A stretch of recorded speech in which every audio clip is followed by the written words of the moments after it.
Hello guys, welcome back to Ayurvedia classroom. तो आज हम रस शास्त्र एंड भेषज कल्पना की सब्जेक्ट में कृतान वर्ग कंप्लीट करने वाले हैं। हमने बहुत सारी कल्पनाएं कवर कर ली। आज के टॉपिक में लास्ट जो हमारा आज की क्लास में लास्ट जो हमारा टॉपिक बचता है कृतान वर्ग, उसको हम कवर करेंगे। तो कृतान वर्ग में हम कौन कौन सी कल्पनाएं देखेंगे। जो भी हम अन्न खाते हैं जैसे शुभ धान्य है, हमारे सीरियल्स वगैरह, शिंबे धान्य, हमारी पल्सेस वगैरह, इन सब से जो भी यूश, यवागु, विलेपी, मंड, पेया, ये सब जो बनते हैं उनको हम कृतान वर्ग के अंदर इंक्लूड करते हैं। So let's start. सबसे पहले आती है इसकी परिभाषा। जिस प्रकार औषध द्रव्यों को विभिन्न कल्पनाएं दी गई है, उसी प्रकार भक्ष्य अन्न, शुभ धान्य, तंडुल दैट इज चावल, शिंबे धान्य, मुद्ग आदि से विभिन्न पथ्य कल्पनाएं जैसे यवागु, यूश आदि की गई है। तो सामान्यतः नॉर्मली क्या होता है, जैसे हम मूंग की दाल का सूप बनाते हैं, तो जो गुण मूंग की दाल में होते हैं वही गुण सूप में भी आ जाते हैं। दैट इज जो यूश हमने बनाया उसमें भी आ जाते हैं। लेकिन कहीं कहीं हम कल्पनाएं करते हैं संस्कार के लिए। फॉर एग्जाम्पल चावल हमारे गुरु होते हैं, उनको पका के हम लघु कर रहे हैं, तो वो जो चेंजेस हम कर रहे हैं उसको हम क्या बोलते हैं, कृतान। तो सामान्यतः समवाय गुण के कारण अन्न आदि द्रव्यों के गुण यवागु भात आदि में भी आ जाते हैं, किंतु कहीं कहीं संस्कार एवं संयोग से गुणों में अंतर आ जाता है, इसे ही कृतान कहते हैं। तो इसमें संस्कार और संयोग जैसे और भी चीज़ें हमने उसमें ऐड कर दी, जैसे हमने यूश में पिपली, शुंठी ये सब ऐड कर दी, तो हमारा और ज़्यादा वो दीपन बन गया। तो वो सारी प्रॉपर्टीज़ ऐड करना, न्यू प्रॉपर्टीज़ इंक्लूड करना, इन सबको हम क्या बोलेंगे, कृतान। फिर आता है पथ्य एंड अपथ्य। तो पथ्य और अपथ्य का हमें पता होना चाहिए कि क्या चीज़ पथ्य होती है, क्या चीज़ अपथ्य होती है। तो पथ्यम पथो अनपेतम यदच्च उक्तम मनसः प्रियम यदच्च अप्रियम अपथ्यम च नियतम तत्र लक्षयेत मात्रा काल क्रिया भूमि देह दोष गुणांतरम प्राप्य तदत्ति दृश्यन्ते ते भाव तथा तथा। तो ये क्या बोल रहे हैं, जो आहार आदि सिंपल भाषा में ये चीज़ है कि जो भी आहार आदि द्रव्य उचित मात्रा में सेवन करने पर शरीर एवं मन के लिए लाभदायक हो उसे पथ्य बोलेंगे, हानिकारक हो से अपथ्य। यहाँ पे सबसे इम्पॉर्टेंट चीज़ जो नोट करने की है वो ये है कि यहाँ पे उचित मात्रा मेंशन की गई है। तो जो भी आहार आदि द्रव्य हम कंज्यूम कर रहे हैं उनकी जो उचित मात्रा होती है, अगर हम उसको अप्रोप्रिएट क्वांटिटी में कंज्यूम कर रहे हैं, उसके बाद वो हमारे शरीर और मन दोनों के लिए लाभदायक, बेनिफिशियल है तो वो पथ्य है, और हानिकारक है तो वो अपथ्य है। पथ्य द्रव्य भी मात्रा, काल, क्रिया, भूमि, देह एवं दोष की विभिन्न अवस्थाओं को प्राप्त करके अपथ्य हो जाते हैं। ऐसा नहीं है कि पथ्य कल्पना पथ्य चीज़ है, पथ्य द्रव्य है तो हमेशा ही पथ्य रहेगा, नहीं। देश, काल, मात्रा, ये सारे जितने फैक्टर्स हैं उनके अकॉर्डिंग वो अपथ्य भी हो सकता है। फॉर एग्जाम्पल कोई अच्छी चीज़ अगर आप खा रहे हो, वो बहुत ज़्यादा क्वांटिटी में खा लेते हो तो वो भी हानिकारक होती है, तो वही चीज़ है। फिर आता है इंपॉर्टेंस ऑफ पथ्य और अपथ्य। ऐसा माना जाता है कि अगर आप पथ्य आहार का सेवन करते हो तो आपको औषधि की ज़रूरत नहीं है, और अगर आप औषधि के साथ अपथ्य का सेवन कर रहे हो तो औषधि का कोई फायदा नहीं होता। तो ये क्या है, पथ्य सति गद आर्तस्य किम औषध निषेवणे पथ्य असति गद आर्तस्य किम औषधि निषेवणी। तो ये क्या बोल रहे हैं, पथ्य का सेवन करते रहने पर औषध सेवन की आवश्यकता नहीं होती। अगर हम पथ्य का सेवन कॉन्टिन्यूसली रेगुलरली कर रहे हैं तो हमें औषध सेवन की आवश्यकता नहीं होती है, और पथ्य का सेवन नहीं करने पर औषध सेवन का लाभ नहीं होता। कि अगर हम अपथ्य भोजन खा रहे हैं और हम औषध भी ले रहे हैं तो उसमें भी औषध लाभदायक नहीं होती, लेकिन अगर हम पथ्य भोजन खा रहे हैं उसमें हमें औषधि की ज़रूरत ही नहीं होती। फिर आते हैं हमारे अलग अलग कल्पनाएं, अब हम स्टार्ट करेंगे। तो सबसे पहले हम मंड, पेया, विलेपी ये सब देखते हैं।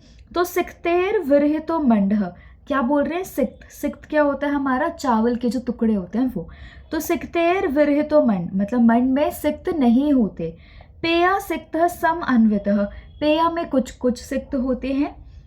फिर यवागु बहुर सिक्ता, यवागु में बहुत ज़्यादा सिक्त होते हैं। विलेपी विरल द्रव, और विलेपी में द्रव भाग जो है वो कम होता है। तो हमने क्या देखा, सिक्त में चावल के कण होते हैं, सिक्त मतलब चावल के कण। तो मंड में क्या होता है, सिक्तेर विरहितो मतलब सिक्त नहीं होता, मंड में सिक्त नहीं है। फिर पेया सिक्तः सम अन्वितः, पेया में अल्प सिक्त है, कुछ कुछ अमाउंट्स में चावल के टुकड़े होते हैं। यवागु बहु सिक्तः स्यात्, यवागु में बहुत ज़्यादा चावल के टुकड़े होते हैं। विलेपी विरल द्रवः, विलेपी में पानी जो द्रव भाग होता है बहुत ज़्यादा कम होता है, और सिक्त भाग जो है वो बहुत ज़्यादा होता है। उसके बाद आता है ये एक सुश्रुत संहिता का श्लोक है। इसमें क्या बोल रहे हैं हम, अन्नम पंच गुणे तोय यवागु षड गुणे पचेत चतुर्दश गुणे मंडम विलेपी तु चतुर्गुणे। तो ये बोल रहे हैं कि अन्न में हम पंच गुण दैट इज 5 टाइम्स पानी डाल रहे हैं, यवागु में 6 टाइम्स, मंड में चतुर्दश दैट इज 14 टाइम्स, और विलेपी में चतुर्गुण दैट इज 4 टाइम्स। तो हमने देखा अन्न में 5 टाइम्स, यवागु में 6, मंड में 14 एंड विलेपी में 4। ये हमारे पानी की रेशो है एज कम्पेयर टू अन्न जो भी हम मतलब एज कम्पेयर टू द्रव्य जो भी हम ले रहे हैं। फिर आती है सबसे पहली कल्पना यवागु। यवागुः षड गुणे जले सिद्धा स्याद् कृष्णागनाः तंडुलैर मुद्गमाशैश्च तिलैर व साधिता हितः। तो ये क्या बोल रहे हैं, यवागु में कितना पानी हम डालते हैं, षड गुणे दैट इज 6 टाइम्स पानी हम उस पर डाल रहे हैं। और ये किसके समान इसकी कंसिस्टेंसी होती है, कृष्णा, कृष्णा मतलब खिचड़ी। फिर है इसमें क्या क्या हम डालते हैं, तंडुल चावल के टुकड़े, मुद्ग मूंग दाल, माश उड़द की दाल, तिल, ये सब डाल के हम इसको सिद्ध करते हैं। तो हमने देखा यवागु में हम 6 टाइम्स पानी डाल रहे हैं, उसकी कंसिस्टेंसी जो है वो कृष्णा के समान होती है, और इसमें तंडुल मुद्ग माश ये सब और तिल है, ये सब डाल के हम सिद्ध करते हैं। चावल मूंग उड़द या तिल को कूटकर 6 गुने पानी के साथ पकाने पर जिसमें सिक्त भाग अधिक हो उसको हम क्या बोलेंगे, यवागु। फिर आता है हमारा आम्र आदि यवागु। आम्र आदि यवागु में क्या कर रहे हैं हम, आम्र, आम्रातक, जामुन, इनकी त्वक दैट इज इनकी बार्क को क्वाथ बना के फिर हम चावल में डालते हैं। ये किसके लिए यूजफुल है, गृहिणी योग के लिए, गृहिणी रोग के लिए यूजफुल होता है। उसके बाद आता है हमारा काश्यप संहिता के अनुसार 20 गुना 15 गुना 10 गुना ये सब जब हम जल का प्रयोग करते हैं तो हमारी जो कल्पना बनती है उसको हम यवागु बोलते हैं। फिर आता है जो 20 गुना जल के साथ पकाई गई कल्पना है, ये भी काश्यप संहिता में ही बताया गया है। उसमें अगर 20 गुना जल में पकाई हुई कल्पना में अगर कम हमारे सिक्त हो उसको हम पेया बोलेंगे, ज़्यादा सिक्त हो उसको हम यवागु बोलेंगे। चरक संहिता में 28 यवागु का वर्णन किया गया है 2nd चैप्टर में, और सुश्रुत संहिता में 6 गुण जल का बताया गया है। फिर आता है यवागु के गुण। तो यवागु के गुण है ग्रहणी, बल्य, तर्पणी, वातनाशी। तो ग्राही होता है, फिर बल्य है, तृप्त करने वाला है, वातनाशक होता है। तो सबसे पहले हमारी कल्पना दैट इज यवागु वो कंप्लीट होती है। उसमें हमने देखा 6 टाइम्स हम जो नॉर्मल कंसेप्ट है उसके अकॉर्डिंग 6 टाइम्स हम पानी डालते हैं, और उसके अंदर हम मतलब मूंग, तिल, तंडुल या फिर हमारी माश की दाल जो है वो हम यूज़ करते हैं, और 6 टाइम्स पानी डाल के उसको हम सिद्ध करते हैं। और उसकी जो कंसिस्टेंसी है वो खिचड़ी के समान होती है, मतलब उसमें जो सिक्त है, जो चावल के टुकड़े हैं वो ज़्यादा होते हैं। उसके बाद आता है मंड। सिक्तेर विरहितो मंड, मंड मतलब उसमें सिक्त नहीं होता, मतलब पानी चावल के टुकड़े नहीं होते। चतुर्दश गुणे मंड, और पानी कितना डालते हैं इसमें 14 टाइम्स। तो मंड में सिक्त नहीं होते, 14 गुना पानी होता है। चावल में 14 गुना जल डालकर पका ले, स्वच्छ वस्त्र से छान ले, द्रव भाग मंड। तो हम ये क्या बोल रहे हैं कि मंड हम कैसे बनाएंगे, हमने पानी लिया कितना 14 टाइम्स, और हमने चावल लिए, तो चावल को हमने पका लिया, उसके बाद उसको छान लिया, तो जो पानी बच जाएगा उसको हम मंड बोलते हैं। उसके बाद आता है हाँ कि मंड पेया यवागु विलेपी इनकी मात्रा कितनी होती है। तो इनकी मात्रा 1/4 लाइक नॉर्मल लाइट से 1/4। जैसे अगर कोई 400 ग्राम चावल वगैरह खाता है तो वो 100 ग्राम ये सब कंज्यूम करता है। मंड के गुण क्या होते हैं, अग्निदीपक है, वात अनुलोमक है, स्रोतस मार्दव कर है, स्रोतस की ओपनिंग अच्छे से करता है। उसके बाद स्वेदन कारक है, विरेचन के बाद स्नेह जीर्ण होने पर, तृष्णा भरने पर ये उपयोगी होता है। उसके बाद एक एग्जाम्पल है इसमें लाज मंड का। लाज होती है हमारी खील, उसमें हम 14 गुना पानी डालते हैं। ये कफ पित्त होती है, ग्राही, प्यास एवं ज्वरनाशक होती है। मोरलेस सारी जितने भी हमारी कृतान कल्पनाएं होती है उनके जो गुण हैं वो मोरलेस सिमिलर ही होते हैं। फिर हमारी 3rd कल्पना आती है पेया। पेया सिक्त सम अन्वितः। तो पेया में कुछ भाग हमारा सिक्त होता है, कुछ भाग हमारा द्रव होता है, लेकिन इसमें सिक्त थोड़ा कम होता है। तो सिक्त अल्प है, द्रव अधिक है। ठीक है। गुण क्या है, लघुग्राही और धातुओं को पुष्ट करती है। फिर आती है हमारी नेक्स्ट कल्पना विलेपी। विलेपी विरल द्रवा, मतलब जिसमें द्रव भाग जो है वो कम होता है। तो चावल का मंड द्रव अल्प, इसमें जो द्रव है मतलब जो लिक्विड पार्ट होता है वो कम होता है। सिक दैट इज जो चावल है वो अधिक होता है। 4 गुना पानी में इसको पकाते हैं। इसके गुण तर्पण, ब्रूहण, हृदय, मधुर और पित्तनाशक ही होती है। फिर आता है हमारा भक्त कल्पना। भक्त कल्पना में हम क्या करते हैं, 16 टाइम्स पानी लेते हैं, पका के उसका पानी हम निकाल देते हैं, जो चावल बच जाते हैं उसको हम भक्त बोलते हैं। गुण इसके मधुर और लघु। उसके बाद आती है हमारी यूष कल्पना। तो यूष कल्पना में हम क्या करते हैं, जल, क्वाथ, स्वरस आदि द्रव पदार्थ इसमें लेते हैं। विविध औषध द्रव्य जैसे शुंठी, पिपली वगैरह हो गया। मूंग, मसूर आदि शिंबी धान्य। तो हम पानी में, हम जो लिक्विड है उसमें हम पानी, क्वाथ, स्वरस ये सब ले रहे हैं। मूंग, मसूर या शिंबी धान्य, शिंबी मतलब जितनी पल्सेस हैं उसमें मूंग या मसूर हम ले रहे हैं। और हमारे अलग अलग औषध द्रव्य जैसे शुंठी, पिपली ये सब हम ले रहे हैं। इनको पका के जो द्रव कल्क बनाया जाता है उसे हम यूष कहते हैं। छिलका सहित मूंग ले रहे हैं हम, मसूर आदि दाल ले रहे हैं। एक पल मतलब मूंग, मसूर इनमें से कोई भी एक दाल हम ले रहे हैं, एक पल। 1 कश दैट इज 6 ग्राम हम शुंठी या पिपली ले रहे हैं। और जल हम ले रहे हैं 1 प्रस्त, जितना हमने दाल वगैरह लिए है उसके 16 टाइम्स हमने 16 टाइम्स हमने पानी लिया है उस। तो इससे जो हमारा लिक्विड बनता है उसको हम क्या बोलेंगे, यूष बोलेंगे। तो सुश्रुत अनुसार 2 टाइप के हमारे यूष होते हैं, अकृत और कृत। अकृत मतलब जिसमें छौंक नहीं लगाते हम, नमक, घी वी इन सब का। और कृत मतलब जिसमें हम छौंक लगाते हैं। उसके बाद आते हैं हमारे यूष के गुण, वही रुचिकारक है, अग्नि, दीपक, वृष्य, स्वर, वर्ण, बल और अग्निवर्धक है, स्वेद जनन, मुख के लिए हितकारी, तृप्तिकारक, पुष्टिदायक और सुखदायक। उसके बाद आती है कृष्णा। कृष्णा मतलब खिचड़ी हमारी इन नॉर्मल लेमैन लैंग्वेज। तो इसका श्लोक इंपॉर्टेंट है, क्या है, तंडुल आदल सम मिश्रा, लवण आद्रक हिंगु बीही, संयुक्ता सलिले सदाह, कृष्णा कथिता बुधे, कृष्णा शुक्ला बल्य गुरु, पित्त कफ प्रदा, दुर्जरा बुद्धि विष्टंभि, मल मूत्र करी स्मृता। तो हमने क्या बोला, चावल, मूंग दाल, लवण, अदरक, हिंगू को स्टील के पात्र में 4 गुने जल के साथ पकाकर जो कल्पना बनाई जाती है उसको हम क्या बोल रहे हैं, कृष्णा। और इसके गुण क्या है, वीर्यवर्धक है, बल प्रदर है, गुरु। अब यहाँ पे एक वर्ड आया है दुर्जरा। दुर्जरा मतलब जो बहुत कठिनता से पचता है, जो पचने में बहुत ज़्यादा दुखदायक हो, मतलब दुखदायक तो नहीं बोलूँगा बट कष्टदायक होता है। लाइक गुरु है, पचने में हैवी है। लेकिन आप मेरे को बोलोगे कि खिचड़ी जो है वो तो बहुत लाइट होती है पचने में। इनफैक्ट जब हमारा पेट खराब होता है तो ही हम खिचड़ी कंज्यूम करते हैं। तो यहाँ पे जो दुर्जरा वर्ड यूज़ किया गया है वो यूज़ किया है as compare to all the other कल्पनास। जैसे यूष है या वागु है, पेया है, उनमें जो चावल होते हैं वो बहुत कम होते हैं और जो हमारा पानी होता है वो ज़्यादा होता है, तो वो पचने में बहुत ईजी होता है। उसके कंपैरिजन में जो खिचड़ी होती है हमारी वो दुर्जरा है। उसके बाद इसके गुण हैं, गुण हमने कर लिए। फिर आता है हमारा मांस रस। मांस रस हम कैसे बनाते हैं, हम मांस लेते हैं, पानी लेते हैं और उसमें औषध द्रव्य, मांस मतलब हम क्या क्या ले रहे हैं, औषध द्रव्य, मांस को जल में पकाते हैं, उसके बाद छान लेते हैं।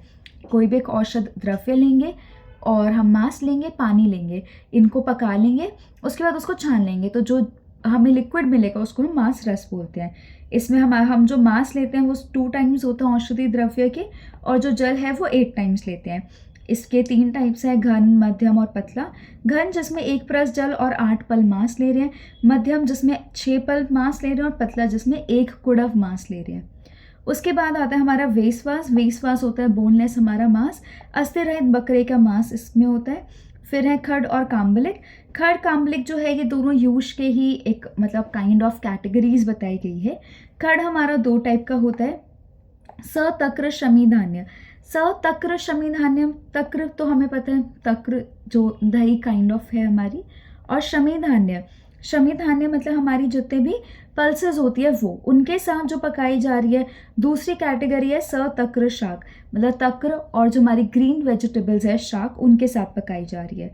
उसमें तो वही है, तक्र होता है, शमी धान्य है, छिलका रहित हमारी मूंग, मसूर, उड़द की दाल पकाई जा रही है। फिर सेंधव, लवण, जीरक, शुंठी, मरिच आदि का छौंक लगाया जाता है। और इसमें तक्र, कपित, चांगेरी, मरिच, श्वेत जीरक और चित्रक मूल पकाकर छौंक लगा रहे हैं। फिर आता है काम्बलिक। काम्बलिक हम किससे बनाते हैं? जो दही से पानी अलग हम करते हैं, जिसको हम दधी मस्तू कहते हैं, उसके अंदर हम 1 लीटर पानी लेते हैं, 125 ग्राम हम मूंग की दाल ले रहे हैं, उसमें उसको हम जो बनाएंगे फिर एंड में हम छौंक लगा देंगे, उसको हम क्या बोल रहे हैं? काम्बलिक। इनके गुण क्या होते हैं? हृदय है, वात कफ दोष को नाश करती है, बल्य अग्निदीपक। मेन जितने भी हमारी कल्पनाएं उनके मोरलेस सेम गुण होते हैं। अग्निदीपन है, कफ वात का नाश कर रही है, बल्य है, हृदय है और अरुचि को ठीक कर रही है। उसके बाद आता है हमारा राग शाडव। राग शाडव में क्या है? कृत अकृत मूंग यूज, जो हमारी मूंग का पानी जो है मूंग दाल का, उसमें अनार या द्राक्षा मिलाकर पीसने से बनने वाली कल्पना को राग शाडव कहते हैं। उसके बाद आता है राग मिश्री, सेंधव लवण, सौवर्चल लवण, वृक्षाम्ल रस, फालसा स्वरस, जामुन के फल का स्वरस और राजिका को पीसकर अच्छे से मिश्रित करना। तो उसके बाद जो हमारी कल्पना बनेगी उसको हम राग बोलते हैं। फिर आता है हमारा दही। तो दही और उसके टाइप्स को पढ़ने से पहले एक बार हम क्विकली रिवाइज कर लेते हैं हमने क्या क्या देखा।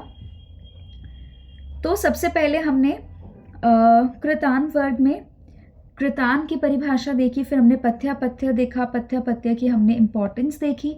फिर आता है हमारा मर्ण, पेय, विलेपी, यवागु, इनको हमने देखा। मर्ण होता है जिसमें सिक्त नहीं होते, पेय होता है जिसमें कुछ कुछ पार्ट होते हैं चावल के, यवागु होता है जिसमें बहुत ज़्यादा पार्ट होते हैं उसके किसके? सिक्त के, और विलेपी होता है जिसमें द्रव भाग जो है वो कम होता है और सिक्त भाग ज़्यादा होता है। उसके बाद हमने कवर किया यूश या वागु, ये सब कवर किया। कृष्णा हमने देखा, कृष्णा में हम 4 गुना पानी डाल रहे हैं। उसके बाद मांस रस हमने देखा। फिर हमने वेसवास देखा, वेसवास बोनलेस हमारा मीट होता है।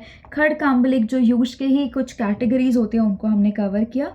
उसके बाद राग शाडव जिसमें हम अनार और द्राक्षा मिक्स करके ले रहे हैं यूश के साथ। और फिर एक आता है राग हमारा जिसको हमने क्या क्या देखा? मिश्री, सेंधव लवण, सुबार्चल लवण, वृक्षाम्ल रस, फालसा स्वरस, जामुन के फल का स्वरस और राजिका को पीसकर अच्छे से मिक्स कर रहे हैं। उसके बाद आता है हमारा दही।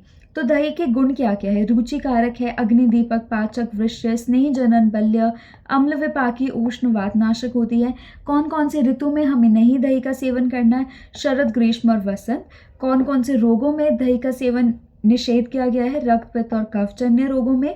और उत्तम रूप से नहीं जमा हुआ नहीं जमा हुआ दही, मतलब दही जो है इन जनरल उसके हमने गुण देख लिए, लेकिन जो दही अच्छे से नहीं जमी है वो तीनों दोषों को कुपित करती है। उसके बाद आता है आचार्य चरक ने तक्र के 3 टाइप्स बताए थे। रूक्ष जिसमें स्नेह नहीं होता, सारा स्नेह हमने निकाल दिया, जो मक्खन होता है वो सारा हमने निकाल दिया। फिर होता है अर्धोद्धृत स्नेह, मतलब कि आधा हमने रखा है। और अनुद्धृत स्नेह मतलब कि पूरा स्नेह उसमें इंटैक्ट है, हमने स्नेह को अलग नहीं किया। फिर भाव प्रकाश के अनुसार 5 टाइप्स होते हैं। सबसे पहले घोल। घोल में होता है मलाई होती है लेकिन पानी नहीं होता है। उसके बाद इसके वही शुक्रल होती है, बल्य, रुचिकर, दीपन, रक्त, पित्त, दाह, तृष्णा, प्रतिशय, नाशक। फिर मथित में मलाई नहीं है, जल भी नहीं है। सबसे पहले घोल देखा, मलाई है लेकिन पानी मिक्स नहीं किया। फिर आता है मथित, मथित में मलाई नहीं है और पानी भी नहीं है। फिर आता है तक्र। तक्र में हम क्या कर रहे हैं? मक्खन तो है उसमें लेकिन उसमें 1/4 हम पानी मिला रहे हैं। और रस इसका मधुर अम्ल होता है, अनुरस इसका कषाय होता है। उष्ण, वीर्य, अग्निदीपक, हृदय, अवृश्य, शोफ, अर्श, ग्रहणी, अरुचि, पांडु, अर्श, कफ, वातज रोग में ये हेल्पफुल होती है। और कटुवर एक टर्म है जिसको भाव प्रकाश ने तक्र का ही प्रय बोला है। उसके बाद आता है उदश्वित। उदश्वित में क्या होता है? आधा भाग जल होता है और मक्खन साथ होता है। तक्र में 1/4 पानी डाला और मक्खन भी साथ में है। उदश्वित में आधा हमने पानी डाला और मक्खन भी साथ में है। फिर आती है छज्जिका। छज्जिका में प्रचुर मात्रा में जल, प्रचुर मतलब बहुत ज़्यादा अमाउंट में हम पानी डाल रहे हैं और मक्खन भी हमने हटा दिया। तो भाव प्रकाश के अकॉर्डिंग जो हमारी तक्र है उसके 5 टाइप्स है। घोल हमने देखा जिसमें है मक्खन है लेकिन पानी नहीं है। घोल के बाद हमने देखी मथित, मलाई नहीं है, दैट इज मक्खन नहीं है और पानी भी नहीं है। फिर हमने तक्र देखी, 1/4 पानी है और हमारा मक्खन भी है उसमें। फिर हमने देखा उदश्वित। उदश्वित में मक्खन भी है और आधा भाग पानी है। तक्र में 1/4 था, उदश्वित में 1/2 है। फिर छज्जिका। छज्जिका में बहुत सारी अमाउंट में हम पानी डाल रहे हैं और उसमें मक्खन भी हम अलग कर देते हैं। So this was all for today's lecture. इसके साथ ही आपके कृतान वर्ग भी कंप्लीट होता है and notes are available in the description box. Keep revising and stay tuned for the upcoming lectures. Okay, thank you.